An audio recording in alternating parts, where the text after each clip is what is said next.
할렐루야, 주님을 찬양합니다. 우리 주님의 은혜와 평강이 넘치기를 빕니다. 아주 오래전에 제가 그 탈무드를 읽다가 이런 내용을 봤습니다.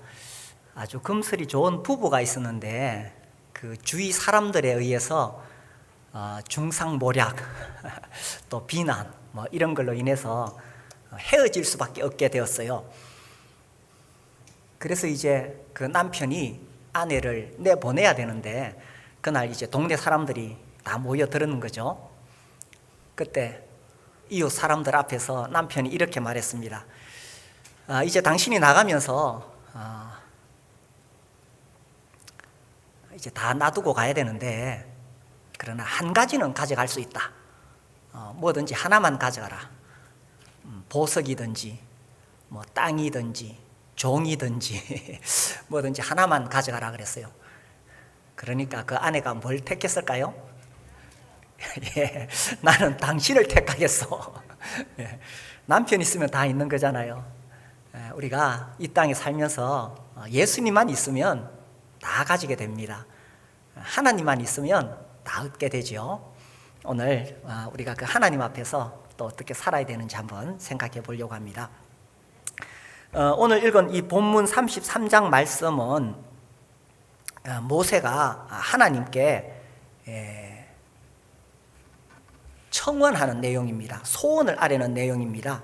세 번의 청원이 있는데 이 배경이 32장의 금송아지 사건 때문이지요. 이스라엘 백성들이 그들을 애굽 땅에서 인도하여 내신 하나님을 버리고 금송아지를 만들고 숭배했습니다. 그래서 하나님께서 몹시 진노하셨지요.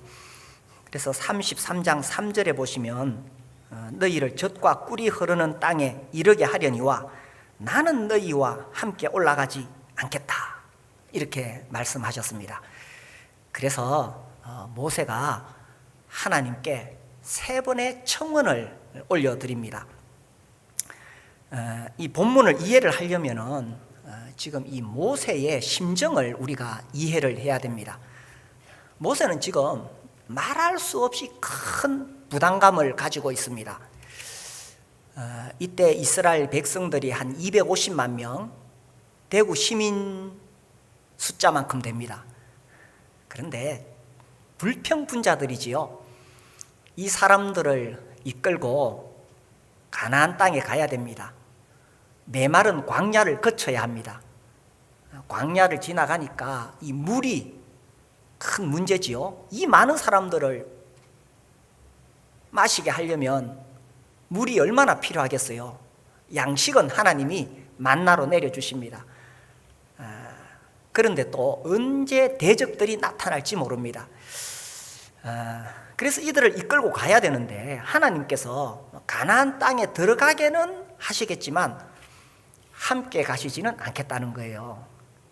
그러니까 모세가 지금 이 마음의 짐이 얼마나 무겁겠어요. 그래서 하나님 앞에 청원을 올려드리는 겁니다.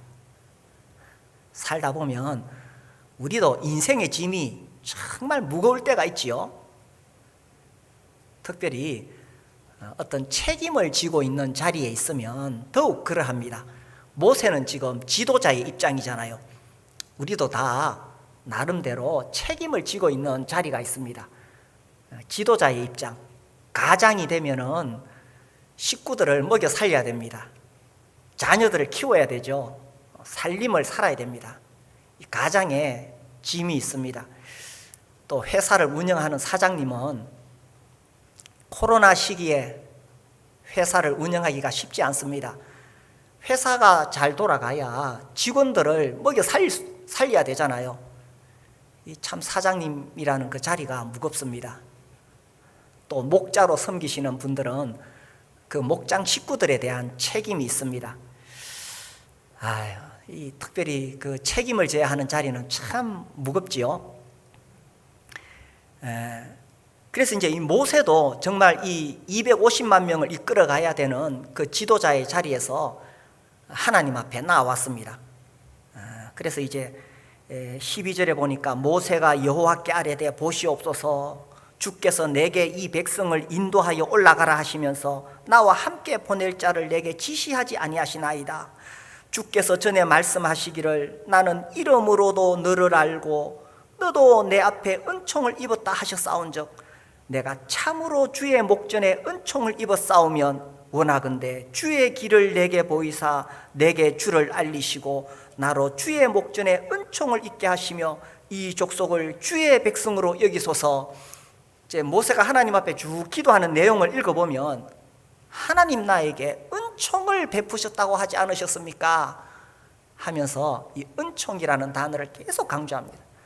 그리고 하나님이 나를 이름으로도 아신다고 하지 않았습니까?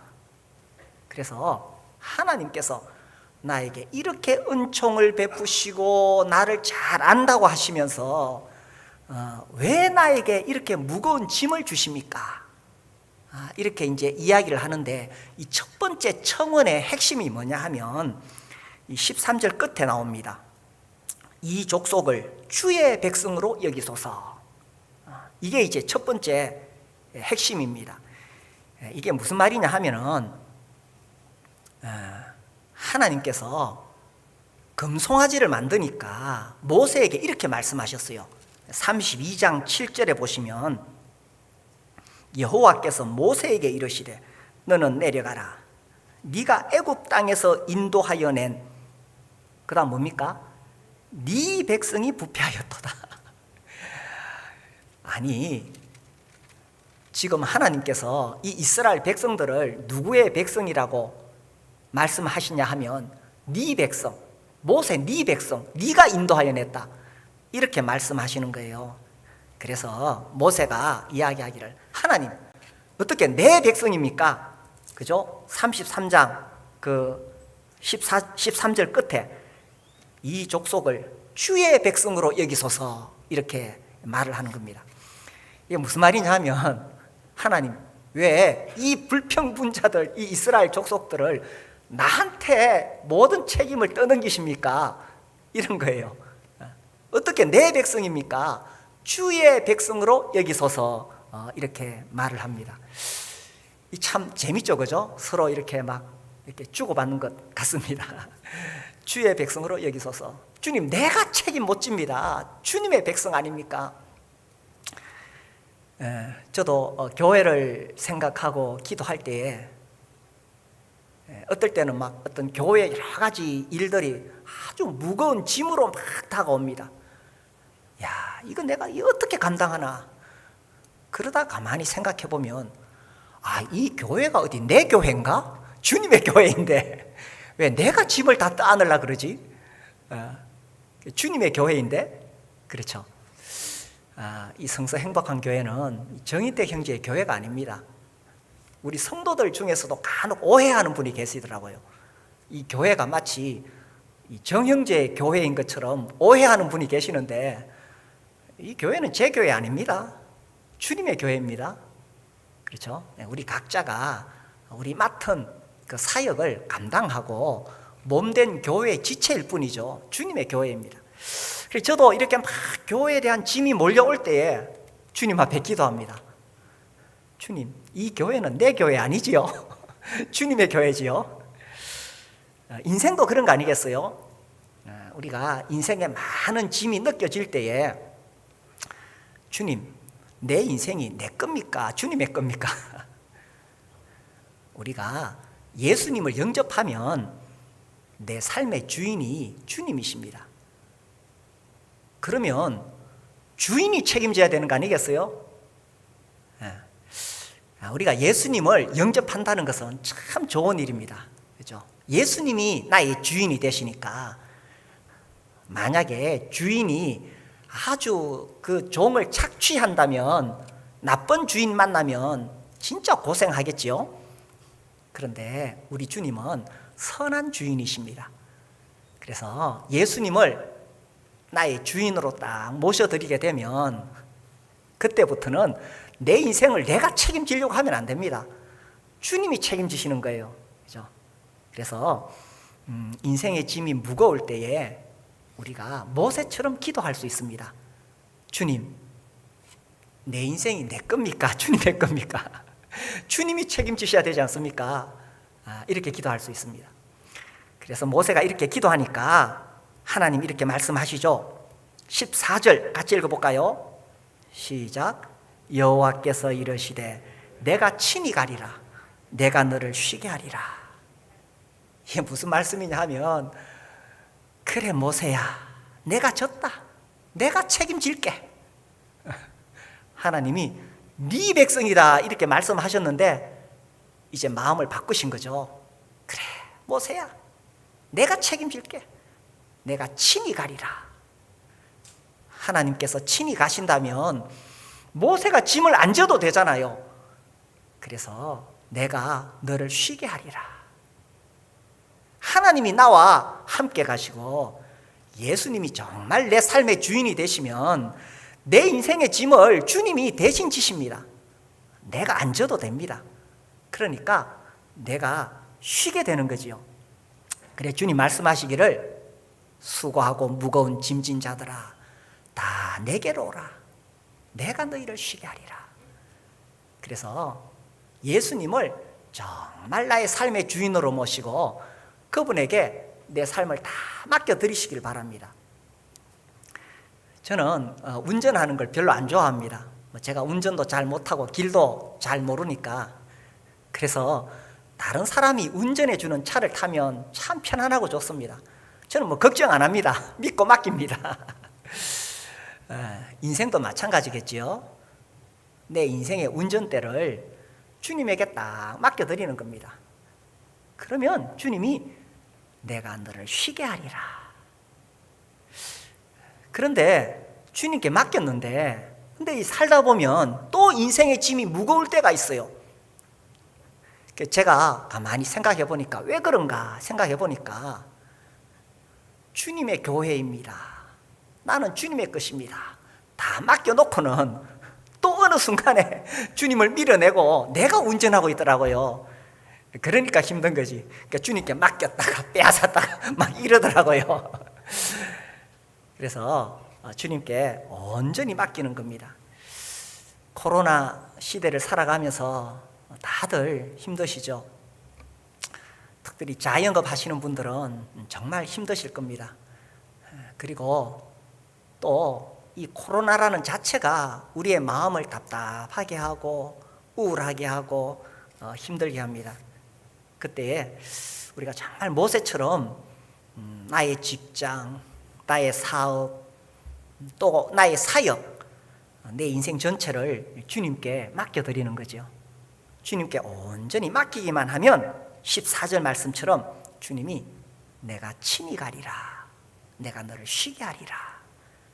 이것이 모세의 첫 번째 청원이었습니다. 주님, 내 인생을 책임져 주십시오. 이게 첫 번째 요청입니다. 주님, 내 인생을 책임져 주십시오. 주님께 온전히 맡기면 주님이 내가 너를 쉬게 하리라. 이러한 은혜를 받으실 수 있게 되기를 바랍니다. 이 모세의 두 번째 청원은 15절입니다. 모세가 여호와께 아뢰되 주께서 친히 가지 아니하시려거든 우리를 이곳에서 올려보내지 마옵소서. 이게 좀 이상하지 않습니까? 14절에 분명히 친히 가신다고 하셨는데 15절 가시지 가지 아니하시려거든 하면서 또 반대로 이야기를 해요. 그죠? 가신다 그랬으면 가시는 줄 알아야지. 이 출애굽기 33장을 가만히 묵상해 보니까 이렇게 돼 있어요. 전반부 6절까지는 하나님께서 이 모세를 향해서 아주 언짢으신 감정을 막 드러내십니다. 네가 인도하여 낸 백성이다. 나는 함께 가지 않겠다. 아니 어떻게 금송아지를 만들 수 있느냐. 이러면서 하나님이 그 언짢으신 감정을 막 표현해요. 그런데 이 12절부터 하반부를 보면은 모세가 하나님 앞에서 불편한 감정을 막 드러냅니다. 참 재밌죠, 그죠? 하나님하고 모세 관계가. 왜 그러냐 하면 이 중반부에 나오는 회막에서 일어난 사건입니다. 이 회막은 하나님과 모세가 친구처럼 대면하여 만나서 이야기를 나누는 곳이거든요. 그래서 하나님은 하나님 마음을 그대로 모세에게 쏟아 놓으시고, 모세는 모세대로 자기 마음에 있는 것을 하나님 앞에 다 쏟아 놓는 거예요. 우리가 지금 매일 아침 시편 150일 여행을 하고 있습니다. 다윗의 시를 보잖아요. 다윗의 시의 특징이 아주 고상하고 막 우아하고 장엄하고 그런 것만 아닙니다. 대부분 다윗의 시는 하나님 앞에서 자기의 감정을 있는 그대로 쏟아놓습니다. 그래서 하나님과 다윗이 정말 서로 소통하는 거지요. 하나님과 우리의 관계는 그런 관계가 돼야 되겠죠. 그래서 정말 내 마음에 있는 것을 다 하나님 앞에 쏟아놓고 또 하나님이 어떻게 말씀하시는가 듣고, 이것이 모세와 하나님과의 관계였습니다. 그래서 함께 가겠다고 약속해 주셨지만 또 하나님께 매달려요, 그죠?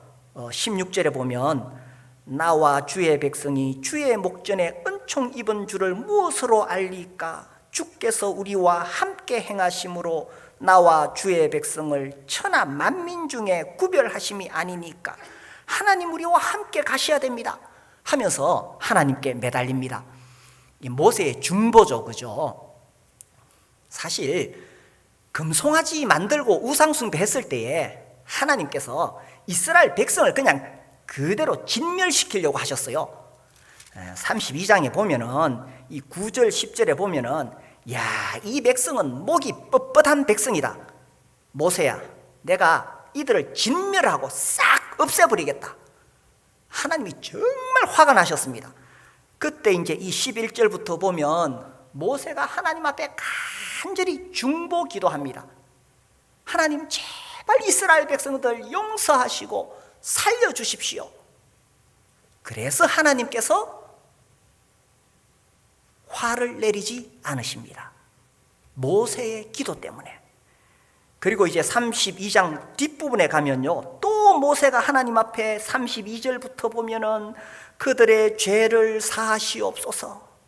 또 하나님께 기도합니다. 그렇지 아니하시오면 원하건대 주께서 기록하신 책에서 내 이름을 지워버려 주옵소서. 심지어 모세가 어디까지 기도하느냐 하면, 하나님 저 백성들 용서 안 하시려면 주님의 책에서 내 이름을 지워버려 주십시오. 정말 모세가 자기의 인생, 자기의 생명을 걸고 지금 중보 기도를 하고 있는 거지요. 이것이 지도자의 역할이고, 이것이 지도자의 책임이고, 이것이 지도자의 특권이겠죠. 그래서 책임을 맡고 있는 사람의 이 책임입니다. 그래서 가장은 자기 가족들을 위해서 모세처럼 이렇게 간절히 중보해야 될 책임이 있습니다. 목자는, 우리 지금 계속 목자 임명식을 하고 있지요. 목자는 자기 목장 식구를 위해서 또 이렇게 모세처럼 간절히 기도해야 되겠죠. 기도가 공동체를 살립니다. 반대로 지도자가 기도하지 않으면 공동체는 시들시들 허물허물 결국 망하게 됩니다. 그래서 가장은 가족을 위해서, 목자는 목장을 위해서, 또 분반 교사들은 맡은 그 어린이들을 위해서, 그죠? 사장님은 직장을 위해서. 이 지도자의 기도가 공동체를 살리는 거예요. 저도 제 책상에 우리 성도님들 명단이 쭉 올려져 있습니다. 제가 매일 아침 보면서 기도합니다. 특별히 기도를 부탁해야 될 상황이 되면은 중보 기도함에 기도 제목 쓰시고, 또 예배 후에 헌신 기도 나오셔서 또 쓰시고, 그러시면 제가 기억하고 계속 기도합니다. 이게 지도자의 책임이죠, 그죠? 이 16절에서 또 모세가 하나님 앞에 간절히 기도했죠. 우리가 주의 백성이 은총을 입었으면은 주님이 함께 행하셔서, 그 다음에 이 두 번째 청혼의 핵심은 16절 마지막에 천하 만민 중에서 구별해 주십시오 하는 것입니다. 구별해 주십시오. 하나님께서 우리와 함께하고 계신다는 것을 구별해 주세요. 제가 이 말씀을 읽으니까 딱 떠오르는 사람이 있습니다. 아브라함. 이 창세기 21장에 보면, 창세기 21장에 보시면요, 22절 제가 읽어드릴게요. 그때에 아비멜렉과 그 군대 장관 비골이 아브라함에게 말하여 이르되 네가 무슨 일을 하든지 하나님이 너와 함께 계시도다. 이 아비멜렉과 비골 이방인입니다. 이 이방인들이 아브라함에게 와가지고 야, 당신이 하는 일은 다 하나님이 함께 하시네 하는 것을 이방인이 알아보았습니다. 그런 거죠, 그죠? 하나님이 함께 하시면 세상 사람들이 알아봅니다. 하나님이 딱 구별하셨으니까. 또 볼까요? 이삭 이야기 26장 28절에 보면 같은 장면이 나와요. 26장 28절. 그들이 아비멜렉과 군대 장관 비골입니다. 그들이 이르되 여호와께서 너와 함께 계심을 우리가 분명히 보았으므로. 그러니까 이 이방인들이 가만히 보니까 아브라함을 딱 보니까 하나님께서 그들과 함께 행하시는 것이 딱 보이는 거예요. 이삭을 딱 보니까 하나님이 그들과 함께 행하시는 것이 딱 보이는 거예요. 그래서 하나님께서는 자기 백성들을 함께 하고 계신다는 것을 딱 보여주셔서 이방 사람들과 딱 구별지어 주신다는 거예요. 그런데 제가 이번에 또 이 말씀을 읽으면서 이 아브라함과 이삭의 경우에 이 공통점이 있다는 것을 발견했어요. 언제 이 이방 사람들이 올라와서 이런 말을 하느냐 하면은 둘 다 자기 아내를 누이라고 속이고 자기 아내 아니라고 말했던 그 사건 다음에 일어나는 겁니다. 왜냐하면 아브라함의 아내 사레가 너무 아름다우니까 그 이방 사람들이 아브라함 자기를 죽이고 아내를 빼앗아 갈까 싶어서 아브라함이 겁이 났어요. 그래서 내 아내가 아니고 내 누이라고 이렇게 말했다가 뺏겼던 거 아닙니까? 왕에게. 하나님 물론 지켜주시죠, 그죠? 이삭도 마찬가지입니다. 자기 아내 리브가가 너무 예쁘니까 아내 빼앗아 가려고 자기 죽일 것 같거든. 그래서 거짓말합니다. 아내가 아니라고. 그래가지고 또 뺏길 뻔했잖아요. 하나님이 지켜주시거든요. 그래서 이들이 이렇게 자기 아내를 지키지 못하고 빼앗겼는데 그 이유가 뭐냐 하면 하나님을 믿지 못했기 때문에 그런 거죠. 하나님이 자기를 지켜주실 것을 못 믿어서 하나님을 불신해가지고 이런 일이 생겼잖아요. 그런데도 이 이방 사람들이 가만히 보니까 그런데도 아브라함은 아들을 낳고 이삭은 점점 더 풍작이 일어나거든요. 이걸 보고는 이 이방인들이 야, 저 사람들 함부로 건드리면 안 되겠다. 하나님께서 그들과 함께 하시는구나. 우리와 다르구나. 이런 거예요. 그래서 모세가 지금 기도하는 거예요. 비록 이스라엘 백성들이 금송아지를 만들어서 하나님 앞에 큰 죄를 지었잖아요. 그렇지만 하나님, 우리를 구별해 주십시오. 하나님께서 함께 해 주셔서 저 이방 사람들하고는 다르다는 것을 하나님께서 구별해 주십시오. 이게 두 번째 청원입니다. 그래서 하나님께서는 자기 백성들을 세상 사람들하고는 다르게 구별해 주십니다. 그들이 완벽해서 그런 것이 아니라는 거예요. 간혹 또 오해하는 사람이 있어요. 그러면 뭐 구원받은 하나님의 자녀는 죄 짓고 마음대로 살아도 하나님께서 다 지켜주시고 뭐 하나님께서 함께 하시고 구별해 주시느냐. 그런데요, 보세요. 이 아브라함이 자기 아내를 팔아먹고 나서 얼마나 큰 부끄러움을 당합니까? 이방 사람 앞에서, 그죠? 이삭도 마찬가지입니다. 자기 살겠다고 아내를 팔아먹고는 그 이방 사람 앞에 얼마나 큰 수치를 당합니까? 예수 믿고 구원받은 사람이 하나님을 불신하고 죄를 지으면 세상 사람들에게 이렇게 큰 부끄러움을 당하는 거예요. 엄청난 대가를 치르는 겁니다.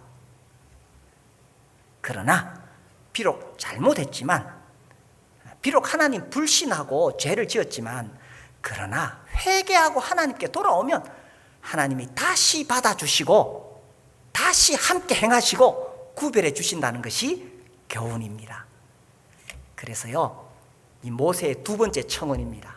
하나님, 우리 금송아지 만들고 비록 죄를 지었지만 하나님, 우리가 회개하고 하나님께 다시 돌아가겠습니다. 그러니 하나님, 우리를 받아주시고 우리와 함께 행하셔서 이 세상 사람들과 구별해 주십시오. 이게 두 번째 청원입니다. 그렇죠? 그래서 17절 보세요. 여호와께서 모세에게 이르시되 네가 말하는 이 일도 내가 하리니 너는 내 목전에 은총을 입었고 내가 이름으로도 너를 알미니라. 그래 모세야, 네가 기도한 대로 내가 다 들어주마. 그렇죠? 비록 잘못했을지라도 잘못했다고 뒤로 물러가서 그냥 자꾸 하나님하고 멀어지면 안 돼요. 잘못했더라도 더 바짝 하나님께 다가가는 겁니다. 제가 어렸을 때 우리 어머니에게 들은 말씀이 아직도 생생하게 기억이 나요. 그때 제가 뭘 잘못해가지고 꾸중을 들었거든요. 꾸중을 들으니까 기분이 안 좋아서 방 한쪽 구석에 이렇게 앉아 있는데 그때 어머니가 다가오셔서 이런 말씀을 하셨어요. 꾸중 들었다고 뒤로 물러가면 안 된다.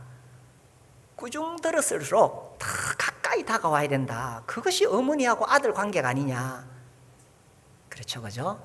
우리가 하나님 앞에 잘못할 수 있습니다. 죄 지을 수 있습니다.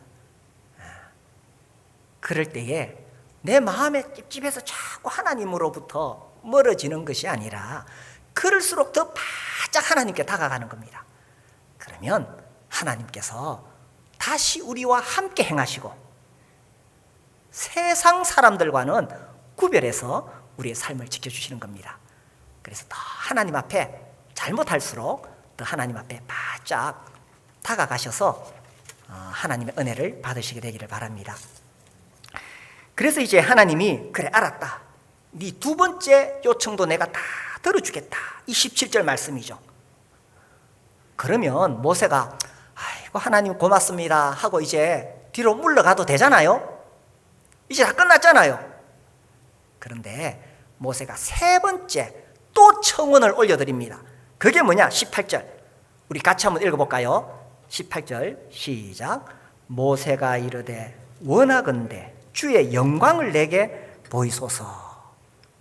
아니 하나님이 친히 함께 가겠다, 또 구별해 주겠다, 이만큼 말씀하셨으면 됐는데, 그런데 모세가 하나님 영광을 보여달라고 이야기하는 거예요. 하나님의 얼굴을 보여달라는 겁니다.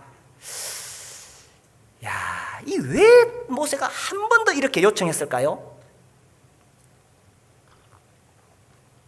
우리가 이 모세의 심정을 이해해야 이 상황을 이해할 수 있습니다. 사실 모세는 지금 너무 짐이 무겁고 낙심해 있습니다. 이 금송아지 사건이 이게 보통 일이 아니에요. 자기가 자리를 비운 사이에 백성들의 말을 듣고 아론이 주동이 되어서 금송아지 만들었거든요. 그러니 이 불평분자들 이스라엘 백성들하고 함께 살 것을 생각하니까 그 짐이 너무 무거운 거예요. 그 백성들에 대해서 참 마음에 그죠? 불안하죠. 거기다가 그래도 자기가 믿었던 형 아론 너마저도 브루투스 너마저도 이런 이야기인데 아론 너마저도 그죠?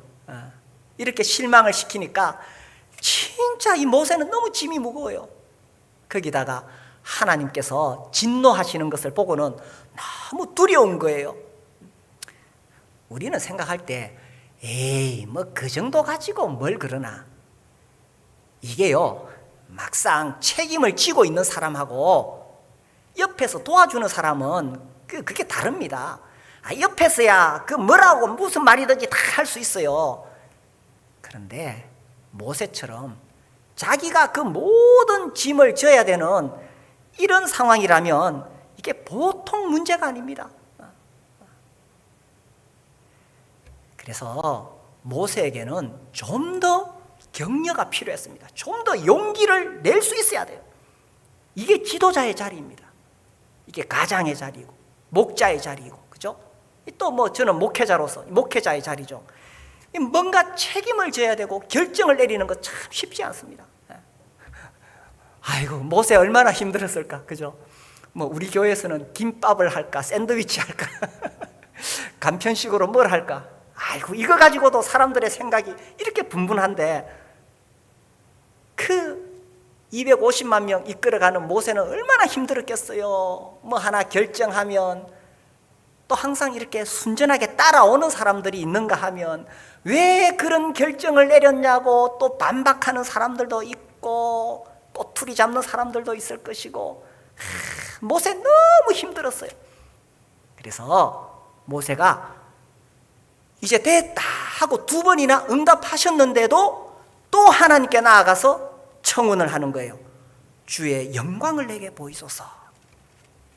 모세가 생각할 때는 내가 그래도 주님의 얼굴을 한번 보면은, 주님의 영광을 한번 더 보면은, 주님, 내가 진짜 힘을 낼 수 있겠습니다. 내가 진짜 용기를 가지고 이 이스라엘 백성들 이끌고 갈 수 있겠습니다. 그런 마음인 거예요. 그렇죠. 우리가 정말 주님의 영광을 한번 딱 보게 되면 세상의 그 어떤 문제도 문제가 되지 않습니다. 모세가 그래서 주님의 영광을 보여달라고 기도했는 거예요. 이게 뭐 이런 비유가 적절할지 모르겠는데, 어떤 아들이 사업하다가 쫄딱 망했어요. 이제 지금 빚쟁이들한테 쫓기게 되고 뭐 이게 사기죄까지 걸려가지고 감옥에 들어가게 되었습니다. 그래서 아버지한테 와가지고, 아버지 날 좀 도와주세요, 살려주세요. 그러니까 아버지가 걱정 마라, 내가 다 해결해 줄게. 그 아들이 아버지 딱 보니까 아버지가 돈 좀 가지고 있거든요. 내가 해결해 줄게. 근데 아들이 그걸 못 믿어요. 그러면서 아버지 지금 이게 보통 문제가 아닙니다. 아버지 진짜 해결해 주실 수 있습니까? 그럼 마지막에 하는 말이, 아버지 통장 좀 보여주세요. 이런 겁니다. 아버지 통장 한번 보면은 내가 안심하겠습니다. 뭐 좀 비슷한 상황입니까? 그래서 모세가 하나님 앞에, 하나님의 영광을 보여주십시오. 영광을 보여주십시오. 우리가 문제가 있을 때에 그 문제를 가지고 하나님 앞에 기도할 때에 이렇게 기도할 수 있습니다. 이 첫 번째 청문이죠. 하나님이 책임져 주십시오. 그리고 또 더 나아가서 또 기도할 수 있습니다. 하나님, 나는 하나님의 자녀잖아요. 이 세상 사람들하고는 다르다는 것을 한번 구별해 주십시오. 그런데 여기서 그치지 않고 더 나아가서 우리가 하나님께 궁극적으로 구해야 할 기도는, 하나님의 영광을 보여주십시오. 우리가 하나님의 영광을 보게 된다면 내가 지고 있는 그 어떤 문제도 문제가 되지 않기 때문입니다. 우리가 살아가면서 지고 가야 될 인생의 짐이 많이 있죠. 어떤 형제님이 하는 이야기를 들었어요. 아이고, 그 어린 자녀를 보니까 저거 언제 내가 다 키워낼 수 있겠노? 먹이고 입히고 공부시키고, 그죠? 자녀들을 키워야 될 가장의 짐이 있습니다. 그죠? 그리고 또 이 겨울에 가스비, 전기세, 또 식구들 먹어야 될 식료품 계속 사다 날라야 됩니다. 그리고 무엇보다 우리가 주님을 섬기면서 우리가 해내야 될 사명이 있습니다. 영혼 구원하여 제자 삼으라는 주님의 그 사명을 이루어 가야 되지요. 그래서 이런 사명들이 어떨 때는요, 내가 지치고 힘들어 있을 때는 이게 너무 힘겹게 다가옵니다. 그냥 다 포기하고 산으로 가고 싶습니다. 그런데 산으로 간다고 해결이 안 돼요. 어떻게 합니까? 주님 앞에 나와서 주님 책임져 주십시오. 주님 구별해 주십시오. 더 나아가서 주님의 영광을 보여주십시오. 우리가 주님의 영광을 보게 되면 정말 용기를 내게 되고 힘을 낼 수가 있습니다. 모세가 이렇게 기도했는데 뒷부분에 읽어보면 하나님이 네가 내 얼굴을 다 보지는 못한다. 내 얼굴을 보면 살자가 없다. 그렇죠. 하나님의 그 놀라운 영광을 그대로 다 봐버리면 그 자리에서 적사해버립니다. 그래서 하나님이 어떻게 하시냐면 그 뒷부분에 보면요, 22절에 내 영광이 지나갈 때에 내가 너를 반석 틈에 두고 내가 지나도록 내 손으로 너를 덮었다가 손을 거두리니 네가 내 등을 볼 것이요 얼굴은 보지 못하리라. 이 하나님의 놀라운 영광을 다 볼 수는 없습니다. 그죠? 그러나 그 조금이라도, 정말 조금이라도 보게 된다면 우리의 삶은 놀랍게 변화될 수밖에 없습니다. 저는 종종 그 과거에 정말 훌륭했던 믿음의 사람들의 그 간증을 읽으면 막 너무 초라해지고 내가 예수 믿는 게 맞나? 이런 생각들이 들 때가 있습니다. 이 기도하는 사람들의 그 삶을 보면요, 이분들이 기도하다가 어떤 기도의 절정에 들어가게 되면 그 주님의 영광을, 그 빛을 보게 되어져요. 그러면 정말 그 크고 놀라운 하나님의 영광, 그 위엄과 그 권위와 하나님의 능력 앞에서 완전히 굴복이 되어집니다. 교회 역사에 보면 이제 17세기, 18세기를 이성과 부흥의 시대로 분류를 합니다. 이제 17세기 지나가면서 18세기 그 무렵에 막 엄청난 부흥의 역사가 일어나게 되거든요. 하웰 해리스를 제가 사실 설교 시간에 몇 번 소개를 했습니다. 이 하웰 해리스의 일기에 보면 이런 내용이 나와요. 한번 띄워주세요. 나는 새벽 2시까지 취한 사람처럼 혼자 기도했습니다. 오랫동안 영광밖에는 말할 수가 없었습니다. 주님께서 하신 일을 누가 다 쓸 수 있겠습니까? 이분이 기도하다가 하나님의 영광 속에 확 빨려 들어가니까 그 말할 수 없는 하나님의 위엄 앞에 굴복이 되어지는 거예요. 그리고 그 뒤에 일기에 읽어보면 어느 소녀에 대한 이야기가 나와요. 이렇게 되어 있습니다. 주님께서 몇 시간 동안 놀라운 방법으로 그 소녀에게 자신을 계시하셨습니다. 그 소녀는 예수 그리스도의 위엄과 영광을 발견했을 때 교회를 위한 비상한 열심으로 기도하라고 성령께서 부어주셨기 때문에 그 어린 소녀는 정말 비상한 일을 했습니다. 여기 어린 소녀라고 나오는데 이 어린 소녀도 기도하다가 몇 시간 동안 하나님의 그 놀라운 영광을 보게 되고는 완전히 변화가 일어나게 됩니다. 제가 지금 어떤 신비주의를 이야기하는 게 아니에요. 신비주의, 영적 황홀경을 주장하는 사람들은 어떤 그 영적인 우월감, 교만에 빠져 있어요. 그런데 진짜 하나님의 영광을 본 사람의 공통적인 특징이 뭐냐? 마틴 로이드 존슨은 이렇게 말합니다. 이들의 공통적인 특징은 영혼을 향한 관심이요 구원받지 못한 사람들에 대한 긍휼이다. 아이고, 저도 이런 체험 한번 해봤으면 좋겠습니다. 이렇게까지는 못하지만 그러나 우리가 정말 기도하고 주님의 영광을 구하게 된다면 조금이라도 맛볼 수 있겠죠.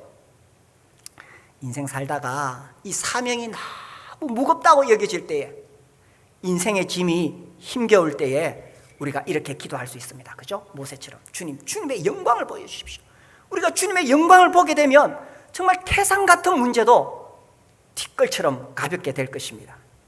그리고요, 우리가 주님의 영광을 보게 되면 내가 가지고 있는 인생의 문제, 이거는 정말 아무것도 아니에요. 정말 내가 어떻게 주님께 합당한 예배를 드릴 수 있느냐, 내가 어떻게 주님께 합당한 헌신을 할 수 있느냐, 이리로 나아가게 되는 겁니다. 먹고 사는 문제나 내가 가지고 있는 거는 티끌밖에 안 되니까. 그죠? 그래서 우리가 주님의 영광을 보게 되면 그분을 섬기는 삶이 얼마나 가치 있는지 알게 되겠지요. 그래서 우리도 모세처럼 이렇게 기도하면 좋겠습니다. 주님의 영광 보여주십시오. 주님의 영광을 보여주십시오. 그래서 우리 모두가 이런 주님의 영광을 볼 수 있는 그런 삶을 살 수 있게 되기를 바랍니다. 우리 이 시간 기도하겠습니다. 우리 짧은 시간이지만 주님 앞에 간절히 기도합시다. 내 인생의 문제, 주님 내 인생입니까? 주님의 인생입니까?